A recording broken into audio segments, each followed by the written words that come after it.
भाई वीडियो बनाने से पहले मैं आपको एक चीज बोल देना चाहता हूँ कि ये मेरे पर्सनल ओपिनियन है और बहुत सारे लोगों को अच्छा लग सकता है, बहुत सारे लोगों को बुरा लग सकता है। इस लड़की का नाम है शर्मिष्ठा। इसने ऑपरेशन सिंदूर के दौरान कुछ वीडियोस बनाए, बॉलीवुड के लोगों को बड़ा रगड़ दिया, उसके बाद इसने पाकिस्तानियों को रगड़ दिया। रगड़ते रगड़ते भाई ये मुसलमानों के जो नबी हैं उनको गाली दे बैठी। उसके बाद से पूरे देश में बवाल हो गया। कोई बोलता है एक खेमा कि हम इसको सपोर्ट करते हैं, एक खेमा बोलता है नहीं भाई हम लोग इसको सपोर्ट नहीं करते, इसको जेल में भेजो। उसी बीच इसने फिर माफी वाफी ट्विटर पर मांगी, सब कुछ हुआ। अब सोचो कलकत्ता की पुलिस गुड़गांव आके इसको अरेस्ट करके लेके गई। सबसे पहली बात वो वाला खेमा कहां गया जो चिल्ला चिल्ला के बोलता था कि समय रैना का शो बंद कर दो। क्यों? क्योंकि वो अश्लीलता गाली गलौज थी उसके अंदर। आज के समय में हम लोग ये बात क्यों नहीं कर रहे हैं कि भाई ये गाली गलौज है ही क्यों?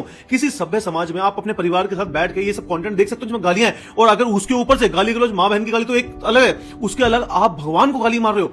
मुझे लगता है कि भाई सबसे पहले तो ये रोकना चाहिए कि गालियां वालियां बंद होनी चाहिए, चाहे वो हिंदू हो, चाहे मुस्लिम हो, चाहे सिख हो, चाहे वो ईसाई हो। किसी भी धर्म के खिलाफ गाली मारना सबसे बड़ा अपराध होना चाहिए इस देश के अंदर, चाहे वो कोई भी हो। दूसरी बात, इसने माफी मांगी। मुझे लगता है मेरे जितने मुसलमान भाई अगर देख रहे हैं, मैं आपको बोलता हूं भाई, अगर हम लोग और हिंदू भाई भी, हम लोग कुछ भी दुनिया भर का हम लोग लंगर करा देते हैं, हम लोग शरबतें बंटवा देते हैं, भाईचारा हम लोग करा देते हैं। कभी आप देखो कांवड़ निकले तो मुसलमान खड़े जाते हैं, केले शरबत देते हैं। कभी कुछ मुसलमानों का होता तो हिंदू खड़े जाते हैं। हमने ये कर दिया, हमने भाई सब बंद कर दो ना। फिर अगर आप इसको लड़की को आज के टाइम पे बोल रहा हूं भाई, जो सबसे पहले बात जो कोर्ट डिसाइड करे वो एक अलग चीज है, लेकिन आप लोग भी उसकी जान के उस पर तुले हुआ कि भाई मार ही दो, खत्म ही कर दो। ऐसे थोड़ी ना होता है यार। या तो कानून को करने दो, या अगर तुम्हें लगता है कि नहीं बहुत गलत है तो भाई सजा मिलनी चाहिए। कोर्ट जो डिसाइड करेगा देख लेंगे। भाई ये क्या हो गया, हम उस दौर में कहां चलेगा कि हम लोग अब कुछ नहीं करेंगे, हमारे नबी को उसने बोल दिया हम खत्म कर देंगे। मैं बोल रहा हूं गलत बोला था उसने बात, उसको नहीं बोलना चाहिए था, उसकी गलती थी और उसको जो भी कानूनी कार्रवाई हो वो हो। लेकिन इस बीच में कोलकाता पुलिस कहां से आ गई भाई? मुझे बताओ, कोलकाता की पुलिस में जहां तुम मुर्शिदाबाद की रिपोर्ट पढ़ लोगे ना, वहां पे महिलाओं को ना नेकेड घुमाया गया है। वहां पे उसने कुछ नहीं किया ममता बनर्जी ने। वहां पे आरजी का इतना बड़ा केस हो गया, वहां पे उसने कुछ नहीं किया, उसको यहां से यहां आना पड़ गया। क्यों? क्योंकि वोट बैंक की राजनीति है, सबको सिर्फ वोट चमकाने अपने। क्यों? क्योंकि धर्म के नाम पे तो वोट मिलता है भाई। आज के टाइम पे मुझे लगता है सारी बात की एक बात, जितने भी मेरे भाई बंधु यहाँ पे देख रहे, चाहे हिंदू हो चाहे मुस्लिम हो, भाई गलती हो गई, इसने माफी मांग ली, उसको खत्म करो। या तो तुम एक काम करो, जिस लड़के ने इसके अगेंस्ट एफआईआर किया ना उसको भी पकड़ो ना। उसने हिंदू देवताओं को लेकर इतना कुछ बोला हुआ है, तुम सुन भी नहीं सकते हो। उसको भी साले को फिर लपेटो इसके बीच में, वो क्यों नहीं लपटेगा? क्योंकि प्रॉब्लम पता क्या है? प्रॉब्लम ये है कि हम लोग ना भी सिर्फ धर्म की, और अगर तुम धर्म का चश्मा उतार दोगे ना तो मैं सही और गलत दिखना शुरू हो जाएगा। मैं बोलता हूं कि किसी भी भगवान, हिंदू हो, मुस्लिम हो, सिख हो, ईसाई हो, किसी भी भगवान के ऊपर किसी भी तरह की टिप्पणी है, जो कॉमेडियन बैठ के जो दुनिया भर की बीसी करते हैं ना भगवानों को लेके, ये सब बैन होना चाहिए, सब A to Z। और इस लड़की को कहीं ना कहीं मुसलमान समुदाय जो है उनको भी बोलना चाहिए भाई हो गया, आगे से नहीं होना चाहिए। और हिंदू समुदाय के लोगों को भी खड़े हो जाना चाहिए भाई, सबसे पहले गाली गलौज हो गया सब बंद होगा, और कोई हिंदू धर्म को लेकर भी कुछ नहीं बोलेगा। ये होना चाहिए। शर्मिष्ठा पनोली 22 साल की लॉ स्टूडेंट है। इन्होंने एक वीडियो बनाया था, उस वीडियो में इन्होंने पाकिस्तान को गलियाया था। उसके बाद इन्होंने बॉलीवुड एक्टर्स पर प्रश्न चिन्ह लगाए और बोला कि ऑपरेशन सिंदूर पर चुप क्यों है, पहलगाम की घटना पर चुप क्यों है, और फिर खान को टारगेट करते करते इन्होंने मोहम्मद साहब के बारे में कुछ ऐसा कह दिया था, जिसके बाद कंट्रोवर्सी हो गई। उसके बाद इन्होंने इस वीडियो को डिलीट कर दिया। डिलीट करने के बाद फिर माफी मांगते हुए वीडियो भी बनाया। बावजूद इसके इनके खिलाफ केस कर दिया गया, एफआईआर कर दी गई, और कोलकाता की पुलिस इनको गिरफ्तार करने के लिए गुरुग्राम आ गई, और कोर्ट ने भी कहा कि हाँ इनको गिरफ्तार कर लेना चाहिए।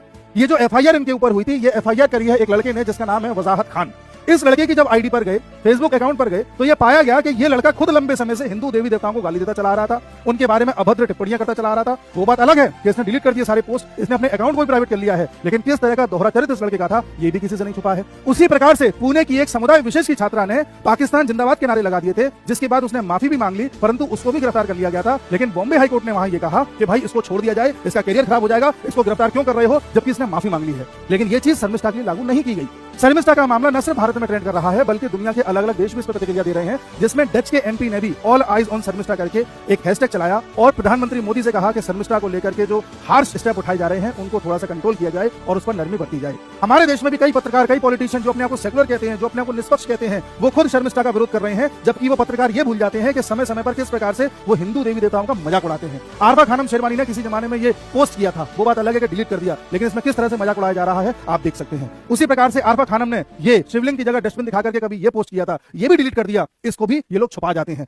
उसी प्रकार से तृणमूल कांग्रेस की सांसद हैं वेस्ट बंगाल से, इनका नाम है सायोनी घोष, इन्होंने भी किस तरह से शिवलिंग का मजाक उड़ाया था, बाद में इन्होंने भी डिलीट कर दिया, ये भी किसी से छुपा नहीं है। इस तरह के दोगले पत्रकार, दोगले पॉलिटिशियंस इस देश में सेकुलरिज्म का दोगला पाठ लोगों को पढ़ाते हैं, और जब आप इनकी किसी चीज पर कुछ बोल दो तो आपकी जान के पीछे पड़ जाते हैं, और ये दिन और रात आपकी और हमारी संस्कृति को किस तरह से गाली देते हैं वो भी किसी से छुपा नहीं है। और सबसे हैरानी की बात यह है, जिस शर्मिष्ठा पनोली को लेकर के इस समय पूरे देश में बवाल किया जा रहा है, वो शर्मिष्ठा पनोली वेस्ट बंगाल के हिसाब से दलित हैं। तो जो नेता इस देश में दलित की राजनीति करते हैं वो भी इस समय खामोश बैठे हुए हैं। अब आप फैसला लीजिए उन नेताओं के बारे में, उन पत्रकारों के बारे में, उन लोगों के बारे में जो टॉपिक देख करके सेलेक्टिव होकर के यहाँ पर ट्रेंड सेट करते हैं और अपनी राजनीतिक रोटियां सेकते हैं। कहीं ऐसा तो नहीं कि वो देश की जनता की सहन शक्ति चेक कर रहे थे? इन पार्टी वालों को क्या लगता है 5 किलो मुफ्त राशन देकर देश की जनता को खरीद लिए हैं क्या? मदर इंडिया फिल्म के सुखी लाला बन गए हैं ये लोग। मुफ्त अनाज के बाद सिंदूर देंगे, इतनी हिम्मत हो गई, इतना मन बढ़ गया। आप लोग जानते हैं ऐसा क्यों हुआ है? इन लोगों ने कदम कदम पर आपके सब्र का इम्तिहान लिया है।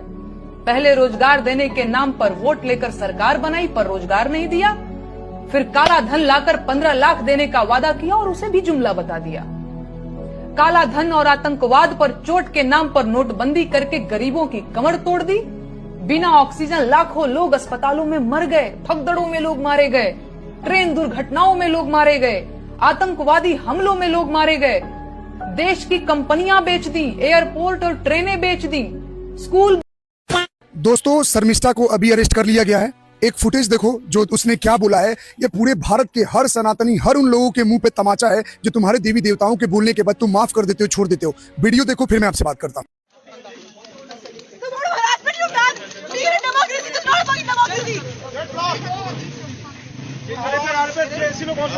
अपने बोलने वो डेमोक्रेसी और डेमोक्रेसी नहीं है। बोलने का कुछ नहीं है, और डेमोक्रेसी नहीं है, डेमोक्रेसी बता रहे उसको डेमोक्रेसी बोलेगा।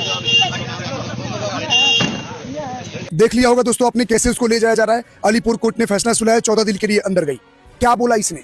जो 72 हुरों के बारे में तुम लोग बोलते हो, जो कॉन्सेप्ट है क्या नहीं है, तो अपने धर्म गुरुओं पे पहले कंप्लेन करो। जो उल्टी सीधी बातें बहका बहका कर तुम लोगों का दिमाग भ्रष्ट करते हैं। ये वीडियो कोई दोस्तों नॉर्मल नहीं है। मैं चाहता हूं जितने को मोबाइल पे फेंक सकते हो ना फेंको, तुम्हें मैं बता रहा हूं। तुम लोग जहां जहां जिस डिस्ट्रिक्ट के हो ना, ये बात मेरी ध्यान से सुनो और हर डिस्ट्रिक्ट के भारत के हर जिलों में पहुंचाओ। इसको गुड़गांव से अरेस्ट कर लिया गया, रातों रात पुलिस ने उठा लिया और वो पुणे में रहती थी कुछ, और किस लिए? क्योंकि उसने पाकिस्तान को रिप्लाई देने के चक्कर में उसके मुंह से थोड़ा इनके प्रॉफिट के बारे में निकल गया। जो 72 हुरों का इनका जो खुद का कॉन्सेप्ट है, जो इनके धर्म में बताई जाती है। सजा कौन देगा इसका? सजा कौन देगा? ये लोग तो सरतन से जुदा के नारे दे रहे हैं। रेप थ्रेट देने वाले को कितनों को अरेस्ट किया गया। ऊपर से वहां पे मुंबई में या कहीं भी पूरे भारत में जहां जहां से इन जिहादियों की वीडियो आती है, आप लोग क्या करते हो? जैसे सॉरी बोल देते हैं, इनको माफ कर देते हो, इनको छोड़ देते हो। क्यों? क्योंकि माफी मांग लिया। मैं सही बता रहा हूं, पूरे भारत में जहां जहां इन जिहादियों की कहीं भी वीडियो निकले, जहां ये देवी देवताओं का अपमान करे, जहां ये गाली गलौज दे, कहीं शिवलिंग पे टिप्पणी करे, किसी भी चीजों पे माफ मत करना। किसी भी जिले का कोई भी हो, किसी भी डिस्ट्रिक्ट में उनके नाम का FIR कर देना और उनको अरेस्ट वारंट उनके नाम का इशू करा के अपने डिस्ट्रिक्ट में घसीट के उनको जेल में भिजवाना हर तरफ। क्योंकि अब ये लड़ाई अलग लेवल की हो चुकी है। पहले होता था माफ कर दो, ये कर दो, कितनी यूनिटी दिखा रहे हैं, उसको गाड़ी में बैठाया जा रहा है तो ये लोग कर रहे हैं बोलने से पूछना चाहिए था, पहले सोचना चाहिए था। ये लोग कितना कुछ बोल देते इस देश में, आप तो माफ कर देते हो। एक एक सुअरों का इलाज करने का टाइम आ चुका है। ये हिंदुओं को शर्मसार करने वाला वीडियो था। हमारे मुंह पे करारा तमाचा था कि बीइंग अ मेजॉरिटी कम्युनिटी जैसे कलंक है, और पुलिस तो ऐसा बिहेवियर कर रही है वोट बैंक पॉलिटिक्स में, जैसे लग रहा है कि एक कम्युनिटी को खुश कर दोगे तो पूरा का पूरा आपका हो जाएगा। अरे ये वो लोग हैं ना जो पूरी धरती को परेशान किए हुए हैं। जिस दिन इनकी आबादी ज्यादा होगी ना, सारा कोर्ट कचहरी संविधान और तुम्हारी पार्टी जमीन में गाड़ के रख देंगे। हम तो वो लोग हैं भाई जो 20 साल 30 साल पहले भविष्य देख चुके हैं कि आने वाले टाइम में भारत में क्या हो रहा है, इसलिए तुम्हें एकत्रित और एकजुट कर रहे हैं। लेकिन तुम कब एक होगे? थोड़ी सी भी शर्म लाज बची हो ना, जितने भी भारत के संगठन हो या जितने भी लोग हो, वहां जाओ और पहुंचो, अगर उसके आसपास हो उसकी मदद करो। और बाकी देश के सभी संगठनों के लिए एक ही मैं निर्देश दूंगा, छोड़ दो संगठन खेलना, हिंदुत्व और हिंदू बनो और एक हो जाओ। कहीं भी कोई जिहादी हमारी देवी देवताओं पर टिप्पणी करता है, एकत्रित एकजुट होकर उसके नाम का FIR कराओ। ये लड़की को जिस तरह से घसीटा गया, हर किसी को घसीटो। कल एक लड़की ने आवाज उठाया, तुमने उसको दबा दिया। आने वाली टाइम में ऐसी कोई लड़कियां उठेंगी, और इनके धर्म के 50 लड़कियां हैं जो आए दिन भगवानों को उल्टा सीधा बोलती है। वो मोहम्मद जुबैर से लेकर और ये जितने भी कॉमेडियन ओमेडियन सब उल्टा सीधा बोलते हैं। सॉरी बोल दिए, माफीनामा दे दिए, छूट गए। ये क्या ट्रीटमेंट है? ये एक ऐसा संदेश है ना, और एक ऐसा चीज किया बंगाल पुलिस ने और वहां की सरकार ने कि आने वाला हिंदू युगों युगों तक ना भूलना चाहिए। मैं बोलूं एकजुट हो जाओ और सभी को जेल भेजवाना स्टार्ट करो। मैं भी कितनों को अरेस्ट करवाता हूं, छुड़वा देता हूं, कसम खा के बता रहा हूं। एक भी सुअर का पिल्ला अगर किसी दिन बोलते हुए दिख गया किसी देवी देवता को, यकीन मानो उसको जेल तक का सफर भिजवाऊंगा, और निकलने के बाद दोबारा बोलेगा दोबारा पीटूंगा। वीडियो फैलाओ ताकि लोगों को पता चले कि कुछ संदेश जाए, और करना स्टार्ट करो। सभी लोग अपने अपने जिलों में जहां जहां कोई गलत काम करता है FIR करो लोकल थाने में, और उसको बुलवाओ। वो आपके एरिया में आएगा, आप अपनी ताकत दिखाओ, जैसे इस तरह जिन्होंने इस तरह से दिखा इसको। और जो भी वकील लोग हैं, पॉलिटिकल लोग हैं, या जो भी संगठन के लोग हैं, जाओ उसको छुड़वाओ, मदद करो। वरना जेल में अगर उसके साथ कुछ हो गया और मारी जाती है, उसका जिम्मेदार सिर्फ TMC और जेल के प्रशासन के लोग होंगे। याद रखना, ये जिहादी दुनिया के किसी भी कोने में होते हैं, एकत्रित हो जाते हैं, लेकिन एक हिंदू बगल वाला फ्लाइट वाला की भी मदद नहीं करता है। तो आज आप इसके लिए नहीं उठोगे तो कल आपके लिए कोई नहीं उठेगा, और थूकेगा आने वाला समाज। जय श्री राम। नहीं है। राहुल गांधी के जो चमचे हैं वो खुद कहते हैं अब कि वो पता नहीं जी कौन सा नशा करता है, पप्पू मेरा थाईलैंड में मजा करता है। कि छुप छुप के कभी वो नेपाल के डिस्को में मिले, चमचों से वो ऐसे ही दगा करता है। ठीक है, तो ये कहानी राहुल गांधी का साफ है। ये भारत जोड़ो यात्रा, भारत जोड़ो न्याय यात्रा, अब रोजगार दो पलायन रोको यात्रा, फिर कांग्रेस खोजो यात्रा, सोनिया बचाओ यात्रा, और पप्पू और पप्पू की बहन पप्पी, ये दोनों का गेम खत्म है।